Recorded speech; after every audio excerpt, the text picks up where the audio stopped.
Good morning. Today we are going to see what is internal mobility.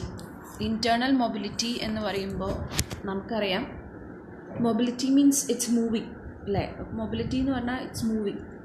Move ചെയ്യുക എന്നുള്ളതാണ് അർത്ഥം. So internally you are moving. It is a new chapter. So how do you move internally in an organization? And internally in an organisation move ചെയ്യുക എന്ന് പറയുമ്പോൾ ഒരു പൊസിഷനിൽ നിന്ന് വേറൊരു പൊസിഷനിലേക്ക് എങ്ങനെയാണ് മാറുന്നത് ഓർഗനൈസേഷനിൽ. That's what we are going to see. Clear? It depends upon the size of the enterprise and it depends upon our qualification. So there are some formal systems for this mobility, and two terms are associated with the internal mobility. You would have heard about both the terms. First one is written here, it is promotion, and second one is transfers. Clear? Sometimes transfers occurs to outside also. I mean within the organization it happens to another atmosphere, right? So promotion and transfers. So today we are going to deal with what is promotion. Clear? So promotion means it is an advancement within an organization. Remember, it is an advancement within an organization. And often when you hear about the term promotion, you will be knowing that it is an upward movement. മുകളിലേക്കുള്ള ഒരു movement ആയിട്ടാണ് organisation പ്രൊമോഷനെ define ചെയ്തിരിക്കുന്നത്. കാരണം നമുക്കറിയാം promotion വരുമ്പോൾ നമുക്ക് ഉണ്ടാവുന്ന കാര്യങ്ങൾ എന്തൊക്കെയാണ്? You will have more responsibility. Clear? You will have more status and you will be going to a more level in the organisation. And above all, what attract you the most is that you will have a higher pay, right? So same thing what we are going to also to see. So a shift from the current job to a different job with better working condition, with better working hours, better location. That is not promotion. Clear? ചിലപ്പോൾ promotion എന്ന് പറയുമ്പോൾ വേറെ നമ്മൾ വിചാരിക്കുന്ന പോലെ വേറൊരു working കണ്ടീഷനിലേക്ക് പോവുക, വേറൊരു ബെറ്റർ അറ്റ്മോസ്ഫിയറിലേക്ക് പോവുക, അല്ലെങ്കിൽ വേറൊരു ബെറ്റർ സ്റ്റാറ്റസ്, അതൊന്നുമല്ല പ്രൊമോഷൻ. പ്രൊമോഷൻ എന്ന് പറഞ്ഞാൽ കൂടുതൽ റെസ്പോൺസിബിലിറ്റിക്ക് നമ്മളതിനെ കൊണ്ടുപോവാണ്. കാരണം നമ്മളൊരു അവസ്ഥയിലെത്തി, I mean when you have reached a level, if the organization feel that you are quite mature to handle another post, they will consider you for promotion. And then you will have more responsibility. Though you will have more status, you will have to work more. Clear? അതൊക്കെ പ്രൊമോഷൻ്റെ ഒരു after ഇഫക്റ്റാണ്. More stress will be there. ഏറ്റവും lower പോസ്റ്റിലിരിക്കുമ്പോൾ നമ്മൾ അനുഭവിച്ച stress ആവില്ല higher പോസ്റ്റിലേക്ക് പോകുമ്പോൾ.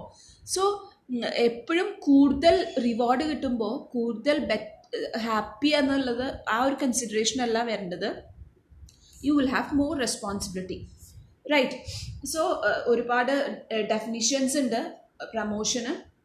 Scott and Springel has defined a promotion is a transfer of an employee to a job that pays more money or that enjoys some preferred status, right? A promotion is the transfer of an employee to a job that pays more money or that enjoys some preferred status. കൂടുതൽ പൈസയും കൂടുതൽ സ്റ്റാറ്റസും എംപ്ലോയിക്ക് എവിടെയാണോ കിട്ടുന്നത് ആ ഒരു പോസ്റ്റിലേക്ക് transfer ചെയ്യുന്നതിനെയാണ് promotion എന്ന് define ചെയ്തിരിക്കുന്നത്. ക്ലിയർ?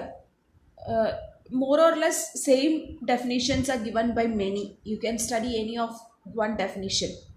Clear? Definitions ഏതായാലും എലമെൻസിലേക്ക് പോവാണ് നമ്മൾ. There are three important elements which you must see. നമ്മൾ നോക്കേണ്ട 3 elements ഉണ്ട്. All the 3 is written here. The first element is that prestige, better status and more benefits and privileges. So you are going to a higher job where you have more prestige, where you have better status and more benefits and privileges. This is one important element of promotion, right? So don't forget this. You are going to a better prestige, better status and more benefits and privileges. അതൊരു എലമെൻ്റാണ്. രണ്ടാമത്തെ element ആയിട്ട് പറയുന്നത് you are reassigned an important post where you have increased responsibility. Clear? അതായത് ഒരു എംപ്ലോയീനെ വേറൊരു പോസ്റ്റിലേക്ക് assign ചെയ്യാണ്, റീഅസൈൻ ചെയ്യാണ്, where there is increased responsibility level will be higher when you go for promotion. This is the second element of promotion. Clear? And the third element is that higher job grade. Of course your job grade increases. So only when you feel that these three elements are there, ഈ 3 elements ഉണ്ടെങ്കിൽ മാത്രമേ അതിനെ promotion എന്ന് വിളിക്കാൻ പറ്റുള്ളൂ. Clear? Only when this is given to you, you cannot say that you are promoted to higher level, because if these two are absent. Only when if these two are given, you cannot say that without this promotion is there. അപ്പം ഈ 3 ഉണ്ടായാൽ മാത്രമേ promotion ആവുള്ളൂ. Clear? ഇപ്പോൾ salary increase ചെയ്തു, responsibility increase ചെയ്തിട്ടില്ല, higher job ഗ്രേഡിലേക്ക് പോയിട്ടില്ല വെച്ചാൽ it is not promotion, it is just upgradation. Clear? നമുക്ക് പ്രസ്റ്റീജ് ഉണ്ടാവും, ബെറ്റർ സ്റ്റാറ്റസ് ഉണ്ടാവും, പ്രിവിലേജ് ഉണ്ടാവും, but your increased responsibility is not increased and you are not promoted to a higher grade also. So that means it is upgradation. അതിനെ upgradation എന്നാണ് വിളിക്കുക, it is not promotion. Clear? Upgradation ആയിട്ടേ നമ്മൾ consider ചെയ്യുള്ളൂ, promotion അല്ല. Clear? Is it clear for you? So ഒരു എംപ്ലോയീനെ similar റെസ്പോൺസിബിലിറ്റിന്ന് വേറൊരു റെസ്പോൺസിബിലിറ്റി കീപ്പ് ചെയ്യുക, ഇൻക്രീസ് ഇൻ ഏർണിങ്സ് ഉണ്ടാവുക, ഹയർ ജോബ് ഗ്രേഡ് ഉണ്ടാവുക, അപ്പോഴാണ് നമ്മൾ പ്രൊമോഷനായിട്ട് കൺസിഡർ ചെയ്യുന്നത്. Clear? And can you say some of the purpose of promotion? എന്തിനൊക്കെയാണ് പ്രൊമോഷൻ വേണ്ടി വരിക? I think there is no need of another class for this. നാളെ ക്ലാസ്സിന് വരുമ്പോൾ think about some of the important purpose of promotion, or 2 to 3 promotion purpose you can say. Post that in your Google Classroom. I will assign ഒരു 4 purpose മതി. ആ 4 purpose ഓരോരുത്തരും discuss ചെയ്യാം. And we shall discuss about the purpose of promotion and the principles of promotion in the next class. Clear? Okay. Take care. Bye bye.